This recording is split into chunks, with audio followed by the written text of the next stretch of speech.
Hello વિદ્યાર્થી મિત્રો,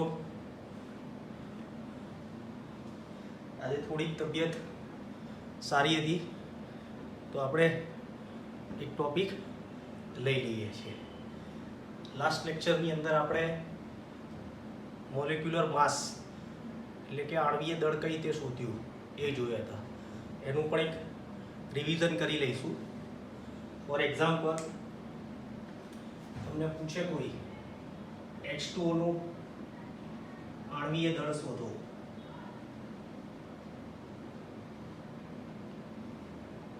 તો મેં તમને શીખવાડ્યું હતું H2O નું આણ્વીય દળ બરાબર હાઇડ્રોજન પરમાણુની સંખ્યા કેટલી છે 2 ઇન્ટુ હાઇડ્રોજનનો પરમાણુય દળ વત્તા ઓક્સિજન પરમાણુની સંખ્યા કેટલી છે 1 ઇન્ટુ ઓક્સિજનનો પરમાણુ દળ. પરમાણુ દળ મિત્રો તમને પરીક્ષામાં આપી દેશે. હાઇડ્રોજનનો કેટલો છે 1, ઓક્સિજનનો કેટલો છે 16, તો કેટલો આવશે મિત્રો 18 ગ્રામ પ્રતિ મોલ. ત્યારબાદ હજી એક એક્ઝામ્પલ બીજું લઈએ. C12H22 O11 નું આણ્વીય દળ શોધો.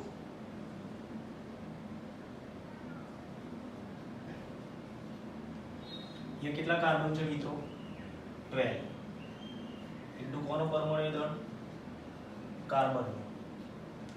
કેટલા હાઇડ્રોજન છે 22 ઇન્ટુ કોનો પરમાણુ દળ હાઇડ્રોજન નો.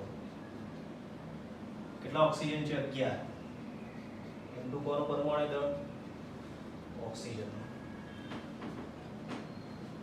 કાર્બન નું પરમાણુ દળ તમને પરીક્ષામાં આપી દેશે કેટલો 12, હાઇડ્રોજન 1, ઓક્સિજન નો કેટલો છે 16. તો મિત્રો આનો તમે સાદું રૂપ આપશો તો આવશે 342 ગ્રામ પ્રતિ મોલ. આપણે મિત્રો જોઈ ગયા હતા. હવે આપણે આગળ વધીશું. મોલ કન્સેપ્ટ બહુ જ ઇમ્પોર્ટન્ટ છે મિત્રો. કેમિસ્ટ્રીની અંદર સૌથી ઇમ્પોર્ટન્ટ ટોપિક છે મોલ કન્સેપ્ટ. તો મોલ શું છે? તો મોલ મિત્રો એક યુનિટ છે, એકમ છે. મોલ શું છે? એક યુનિટ છે, એક એકમ છે. જોઈએ આપણે.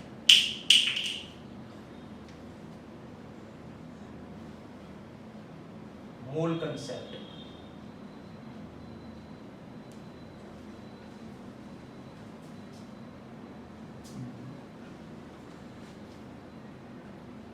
તો મોલ શું છે મિત્રો? મોલ શું છે? તો રસાયણ વિજ્ઞાનમાં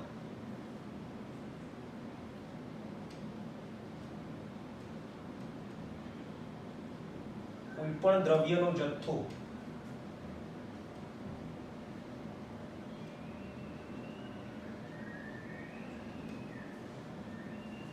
કયા એકમમાં માપવામાં આવે છે? મોલમાં માપવામાં આવે છે.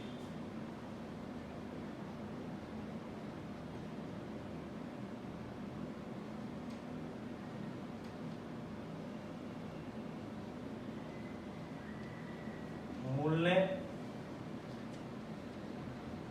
મિત્રો સ્મોલ n વડે દર્શાવવામાં આવે છે.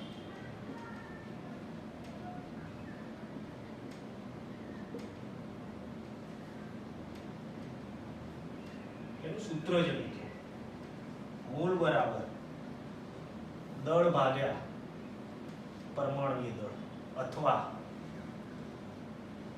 દળ ભાગ્યા આણ્વીય દળ. હવે તમને સમજાવીશ મિત્રો. રસાયણ વિજ્ઞાનમાં કોઈ પણ દ્રવ્યનો જથ્થો શેમાં માપવામાં આવે છે? મોલમાં. મોલને શેના વડે દર્શાવવામાં આવે છે? સ્મોલ n વડે. મોલ બરાબર શું થશે મિત્રો? દળ ભાગ્યા પરમાણુય દળ અથવા દળ ભાગ્યા આણ્વીય દળ. મિત્રો આપણે ને ખ્યાલ છે કે 1 ડઝન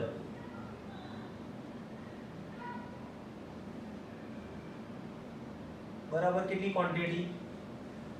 12 નંગ. 1 ડઝન બરાબર 12 નંગ, એક કોડી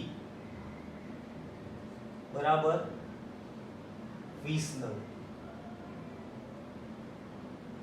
એક ગ્રોસ બરાબર 144 નંગ.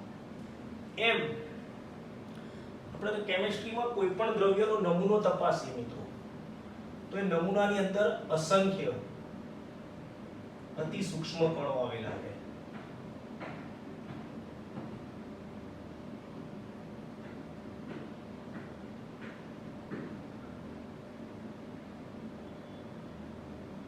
હવે આ કણોની ગણતરી કરવી મિત્રો અત્યંત કંટાળાજનક છે અને મુશ્કેલ છે.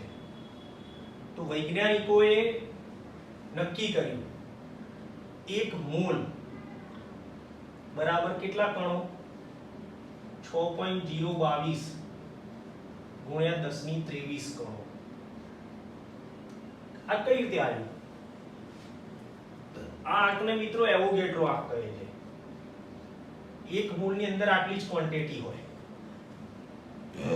6.022 ગુણ્યા 1023 પાર્ટિકલ્સ, આટલી જ ક્વોન્ટિટી હોય. કઈ રીતે આવ્યું? તો વૈજ્ઞાનિકો આ માટે 12 ગ્રામ કાર્બનનો નમૂનો લીધો. આ 12 ગ્રામ કાર્બનની અંદર આટલા અસંખ્ય કાર્બનના પરમાણુ હતા. એ પરમાણુ પૈકી એમને કોઈ પણ એક પરમાણુનું દળ માસ સ્પેક્ટ્રોમીટર નામના સાધન વડે માપ્યું. વૈજ્ઞાનિકોએ સૌપ્રથમ C12 નો નમૂનો લીધો, 12 ગ્રામ કાર્બનનો નમૂનો તપાસ્યો. તો એ નમૂનાની અંદર મિત્રો આવા અસંખ્ય કાર્બનના કણો હતા. એમાંથી કોઈ પણ એક કાર્બન પરમાણુ, કોઈ પણ એક કાર્બન પરમાણુનું દળ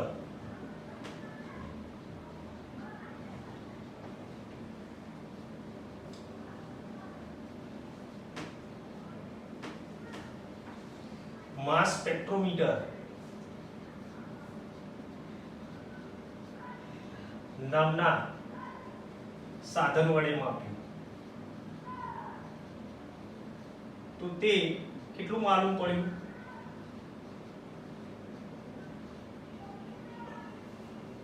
1.992648 into 10⁻³ ગ્રામ. આટલા બધા હતા કણો કાર્બનના. એમાંથી કોઈ પણ એકનું દળ માપ્યું. કોઈ એક કણ લીધો અને એનું દળ માસ સ્પેક્ટ્રોમીટર નામના સાધન વડે માપ્યું મિત્રો. તો કોઈ પણ એક પરમાણુનું દળ કેટલું માલુમ પડ્યું? આટલું. હવે આપણું જે સૂત્ર છે મોલ બરાબર દળ ભાગ્યા પરમાણુ દળ. વૈજ્ઞાનિકોએ કયો નમૂનો લીધો? તો કાર્બન. કાર્બનનું દળ કેટલું છે મિત્રો? 12 ગ્રામ. કાર્બનનું દળ કેટલું છે? 12 ગ્રામ. એમાં અસંખ્ય કાર્બનના શું છે? પરમાણુ. એ પરમાણુમાંથી કોઈ પણ એક પરમાણુનું દળ કેટલું થયું?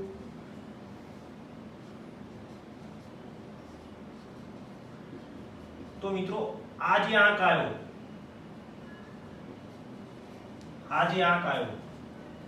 એ આંકને એવોગેડ્રો આંક કહે છે. તો આના ઉપરથી ખબર પડી ગઈ એક મોલ બરાબર 6.022 ગુણ્યા 10⁻23 પરમાણુ.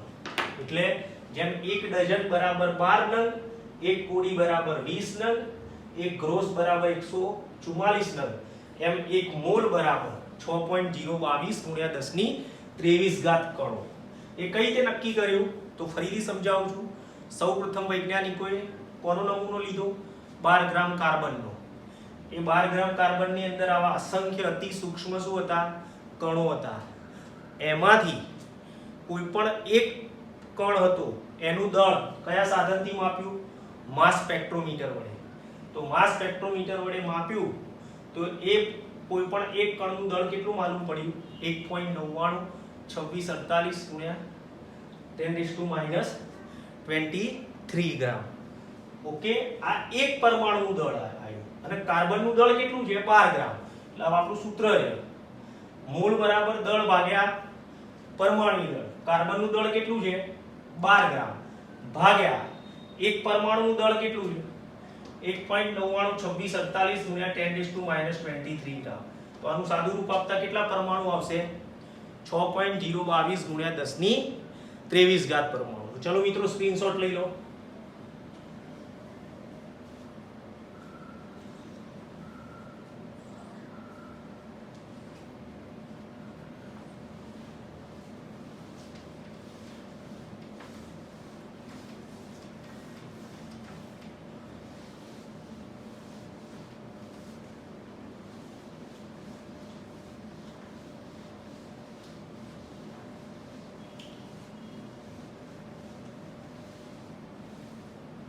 મિત્રો તબિયત થોડી લૂઝ છે.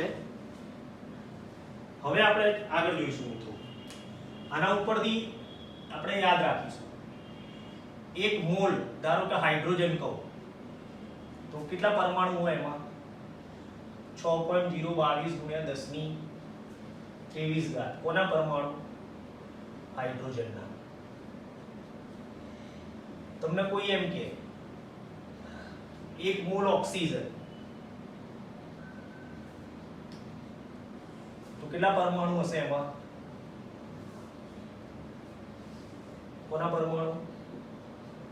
ઓક્સિજનના. તમને કોઈ એમ કે 1 મોલ H2O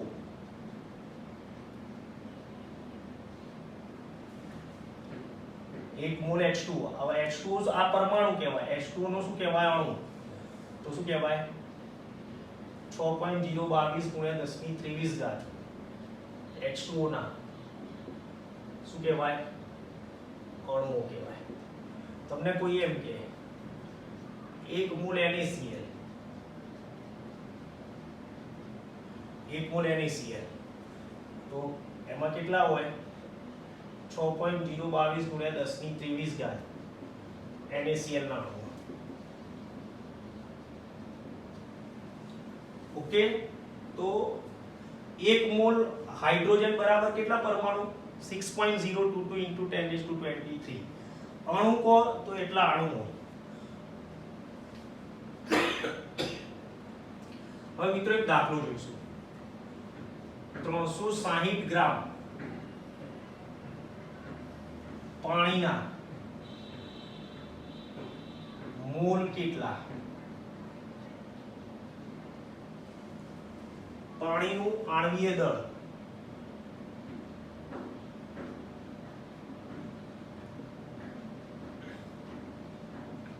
$18 ગ્રામ પ્રતિ મોલ. ચલો અહીંયા ધ્યાન મિત્રો, મેં હમણાં જ તમને શીખવાડ્યું. મોલ બરાબર દળ ભાગ્યા આણ્વીય દળ. ચલો દળ કેટલું છે? 360. આણ્વીય દળ કેટલું છે? 18. કેટલા મોલ આયા? 20 મોલ. કેટલા મોલ થયું? 20 મોલ શું થયું? પાણી. હવે તમને એમ પૂછે 1 મોલ પાણીમાં કેટલા અણુ? તો કે 1 મોલ પાણીમાં મેં હમણાં શીખવાડ્યું 1 મોલ પાણીમાં કેટલા અણુ? 6.022 ગુણ્યા 10⁻23 ઘાત અણુ. તો 20 મોલ પાણીમાં કેટલા અણુ? તો 20 ગુણ્યા 6.022 ગુણ્યા 10⁻23 12.044 ગુણ્યા 10⁻23 ઘાત અણુ. તો મિત્રો આ પાણીના શું શોધી નાખ્યા આપણે? અણુઓ શોધી નાખ્યા. ફરીથી એકવાર સમજાવું છું. તમને દાખલો પૂછાય 360 ગ્રામ પાણીના મોલ કેટલા? પાણીનો અણુભાર તમને આપી દેશે પરીક્ષામાં. તો મેં સૂત્ર શીખવાડ્યું. મોલ બરાબર દળ ભાગ્યા આણ્વીય દળ. ચલો દળ કેટલું છે મિત્રો? 360. પાણીનો અણુભાર કેટલો છે? 18. તો 18 * 36 20 મોલ આયા. 1 મોલમાં મેં તમને શીખવાડ્યું 1 મોલ એટલે કેટલી ક્વોન્ટિટી? 6.022 ગુણ્યા 10⁻23 ઘાત. તમારે એક જ સેન્ટેન્સ યાદ રાખવાનું છે. 1 મોલ એટલે કેટલા? તો 6.022 * 10⁻23. આ આંકને કયો આંક કહેવાય? એવોગેડ્રો. તો 20 મોલમાં કેટલા? તો આ તમારો શું થયો? જવાબ. ચલો સ્ક્રીનશોટ લઈ લો મિત્રો.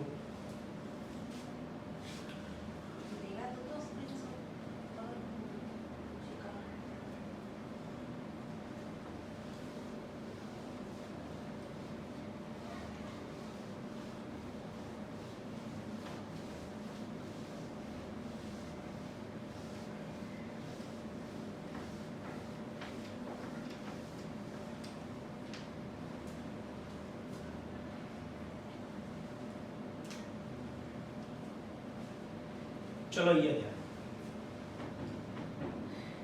0.5 मोल Ca+2 આયનની સંખ્યા બરાબર ખાલી જગ્યા. જો અહીંયા તમને મોલ આપી દીધેલા છે 0.5 મોલ. તો આપણને મિત્રો ખ્યાલ છે 1 મોલ Ca+2 માં કેટલા હોય? સિમ્પલ 6.022 into 10⁻23 Ca+2 આયનો 1 મોલમાં. તો 0.5 મોલમાં કેટલા? 0.5 મોલમાં કેટલા? 0.5 into 6.022 into 10⁻23. 0.5 એટલે આના અડધા થઈ ગયા મિત્રો, 1/2 લખી શકાય. તો શું થશે? 3.011 into 10⁻23 આયનો. ઓકે, ફરીથી એકવાર સમજાવું. 1 મોલ Ca+2 માં કેટલા આયનો? 6.022 ગુણ્યા 10⁻23 ઘાત. તો 0.5 એટલે એના અડધા. તો આ ડિજિટ્સને શું કરી દેવાનું? અડધું કરી દેવાનું. ઓકે, ચલો નેક્સ્ટ. 340 ગ્રામ એમોનિયાના મોલ અને અણુની સંખ્યા જણાવો. એમોનિયાનું આણ્વીય દળ 17 ગ્રામ પ્રતિ મોલ. ચલો મિત્રો, મોલ બરાબર દળ ભાગ્યા આણ્વીય દળ. દળ કેટલું છે? 340. એમોનિયા 17. એમોનિયાનું આણ્વીય દળ કેટલું છે? 17. કેટલા મોલ આયા? 20 મોલ.